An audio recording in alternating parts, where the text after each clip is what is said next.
कानून किसी को भी सबूत के बगैर सजा नहीं दे सकता।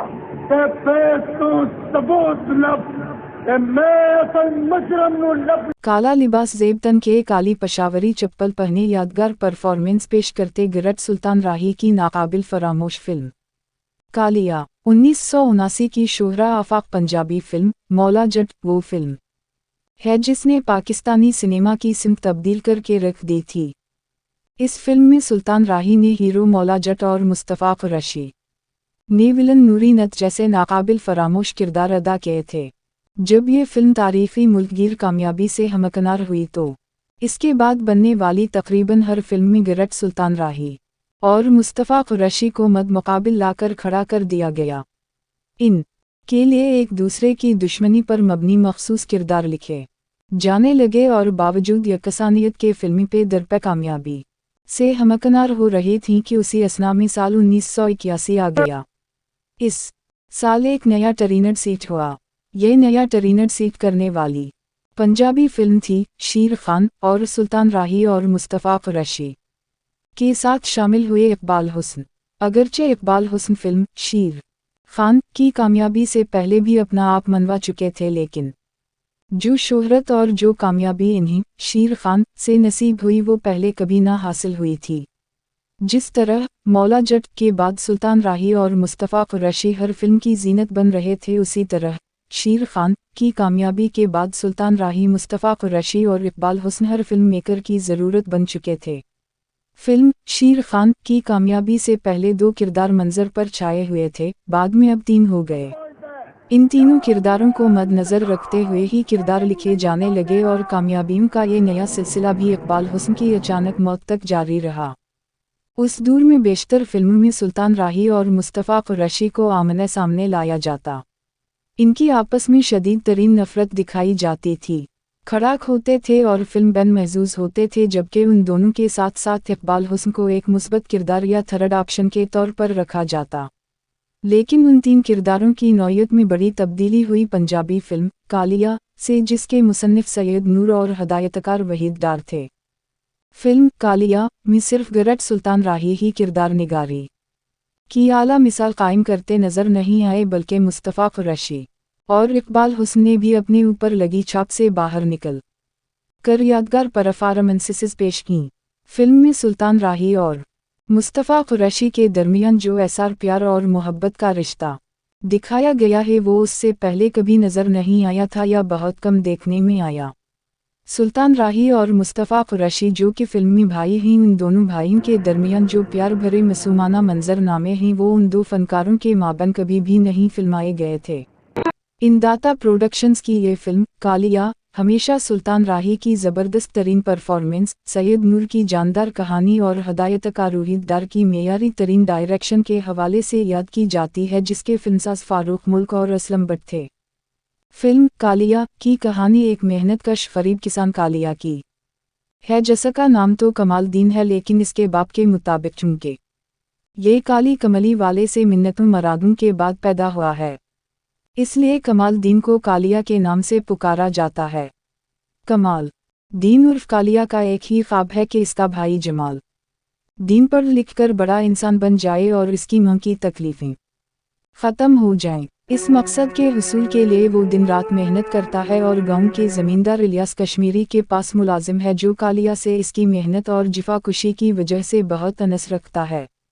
कालिया की ज़िंदगी का ये उसूल है कि जो मज़ा और राहत शराफत की ज़िंदगी में है वो किसी और तर्ज ज़िंदगी में नहीं। उसी वजह से वो अपने बाप के कत्ल के बावजूद और अपने माली इस्तेहसाल के बावजूद सर नचा करके ज़िंदगी गुजारता है और अपने जान से प्यारे भाई को इसकी ज़िद के आगे हार मानकर उसे शहर भेज देता है। उसी दौरान कालिया के बाप की मौत का जिम्मेदार और गांव के ज़मींदार इलियास कश्मीरी की दूसरी बीवी का भाई अक्को इकबाल हुस्न गांव वापस आता है। कालिया इसकी साजिशों का शिकार होता है और यहाँ तक कि अक्को अपने बहनोई को कत्ल कर के इल्ज़ाम कालिया पर धुर देता है, क्योंकि कत्ल के इस वक़ुआ के दौरान बंदूक से गोली कालिया अक्को के दरमियान जारी लड़ाई के दरमियान चल गई थी। पूरा गांव कालिया को मारने की गर्ज से इसके पीछे पड़ जाता है। गांव की हुदूद के बाहर जब सब कालिया की जान के दरपे होते हैं तो उस वक्त डाकुओं की आमद होती है। फिल्म का ये मंजरनामा बहुत ही खूबसूरती से फिल्माया गया। ये मंजरनामा फिल्म के जानदार तरीन मंजरनामों में से एक है कि जब डाकुओं के सरगना के तौर पर अदाकार सावन की एंट्री होती है और वो कालिया को उठा कर ले जाता है। यही मंजरनामा जनाब सैयद नूर ने 1999 की फिल्म डाकू रानी में भी फिल्माया, जब साइमा को पुलिस के चुंगल से एक डाकू शान उठा कर ले जाता है, और किसी हद तक फिल्म डाकू रानी उसी फिल्म कालिया का चरबा थी। इस सारे वाकया के बाद भी कालिया जुर्म का रास्ता अपनाने से इनकारी है और सावन और गिरट सुल्तान राही के दरमियान ज़बरदस्त मकालिमों का तबादला होता है। जनाब सैयद नूर के लिखे हुए ये मकालमे फिल्म की जान तस्वुर किए जाते हैं।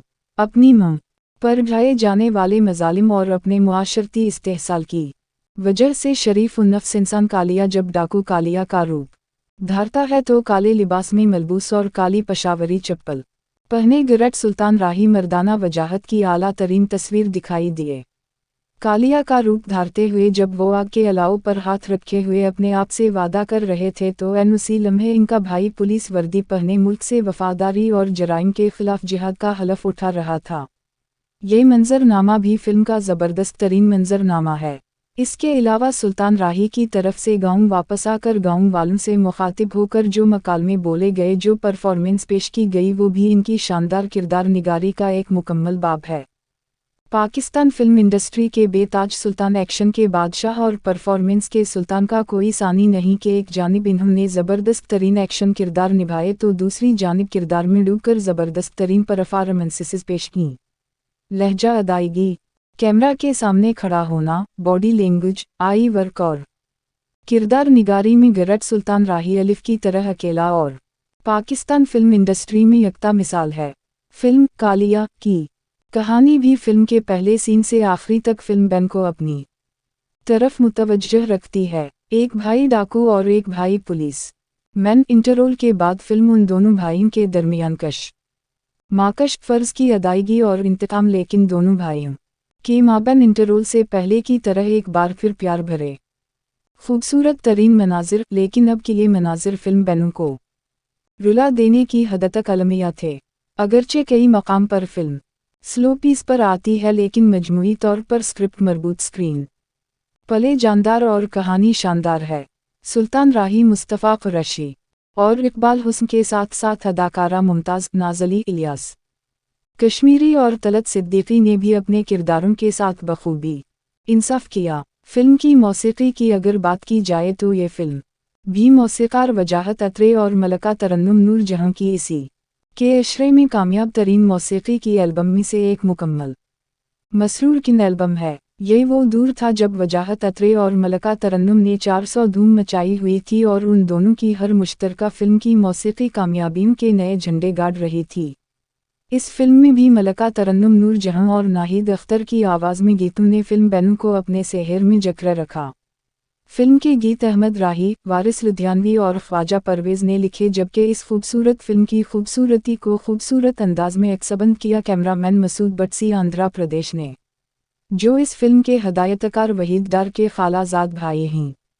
बॉक्स ऑफिस पर धूम मचा देने वाली ये फिल्म कालिया जुमा 6 अप्रैल 1984 के दिन लाहौर के मैन सिनेमा महफिल सिनेमा के साथ साथ दीगर साइड शमा की परी, वीनस, सगीर, कोहनूर, तरन्नुम, शालीमार, अफशान और संगीत सिनेमा में नुमाइश के लिए पेश की गई।